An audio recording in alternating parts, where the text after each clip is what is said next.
Hello buddies, first తోటకూర తీసుకొని మంచిగా ఇలా కడిగి చిల్లుల గిన్నెలో నేను చూపించిన విధంగా వడకట్టుకోండి. ఇప్పుడు 6 to 7 వెల్లిపాయలు, 3 to 4 రెడ్ చిల్లీస్, తోటకూర ఇలా పక్కన కట్ చేసుకొని ఉంచండి. ఇప్పుడు స్టవ్ ఆన్ చేసి ఒక వెడల్పాటి బాండీలో ఆయిల్ వేసుకొని వేడి అయ్యాక పోపు దినుసులు వేసుకోండి. తర్వాత ముందు చూపించిన ఇంగ్రీడియంట్స్ వేసుకొని తగినంత పసుపు కూడా వేసుకోండి. తోటకూరని కూడా వేయండి. తర్వాత మంచిగా మిక్స్ చేయండి. అన్నీ అంతా కలిసేటట్టు మిక్స్ చేసుకోండి. తర్వాత తగినంత సాల్ట్ వేసుకోండి. సాల్ట్ వేసుకున్న తర్వాత తోటకూరకి ఆ సాల్ట్ పట్టి తోటకూరలోని వాటర్ ఫామ్ అవుతాయి. ఆ వాటర్ అన్నీ ఇనిగే వరకు ఫ్రై చేసుకోండి.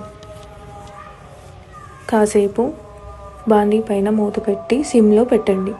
ఇప్పుడు మూత తీసి చూస్తే వాటర్ అన్నీ ఇనికిపోయి ఉంటాయి. సో అప్పుడు మనకి తోటకూర ఫ్రై అయినట్టు. సో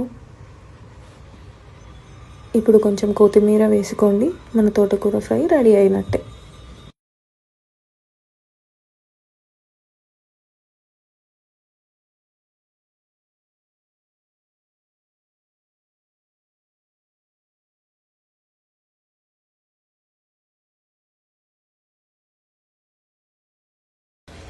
ఇప్పుడు మనం దోశ వేసుకుందాం. ముందుగా ఆనియన్ కట్ చేసుకొని పన్నీర్ ఇంట్లో తయారు చేసుకునేలా చూసుకోండి.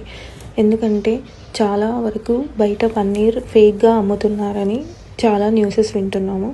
సో ఇలా బాక్స్లో పెట్టుకొని డీప్ ఫ్రిడ్జ్లో పెట్టుకుంటే 15 days పక్కా ఉంటుంది. దోశ బ్యాటర్ రెడీ చేసుకొని ఇలా దోశ వేసుకోండి. దానిపైన ఆనియన్, పన్నీర్ గ్రేట్ చేసుకొని, మీ దగ్గర క్యారెట్ ఉన్నా కూడా క్యారెట్ కూడా గ్రేట్ చేసుకొని వేసుకోండి. ఇలా ఆయిల్ వేసుకొని కొంచెం రోస్ట్ చేసుకోండి.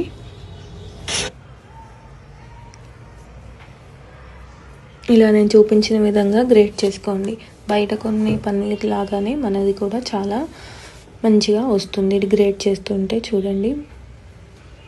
సో ఇది నా సీక్రెట్ ఇంగ్రీడియంట్. ముందు రీల్స్లో షేర్ చేస్తాను. సీక్రెట్ ఇంగ్రీడియంట్ కావాలి అన్న వాళ్ళు కామెంట్స్లో ఇంగ్రీడియంట్ అని టైప్ చేయండి. నేను రీచ్ వస్తే రీల్ చేస్తాను. పౌడర్ వేసుకున్నాక దోశని టర్న్ చేయకండి, ఎందుకంటే అది దానికి స్టిక్ అవుతుంది.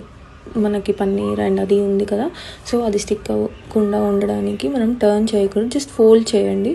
ఇప్పుడు ప్లేట్లో తీసుకొని దోసకాయ చట్నీ అండ్ ముందు చేసుకున్న తోటకూర పెట్టుకొని తింటే చాలా బాగుంటుంది.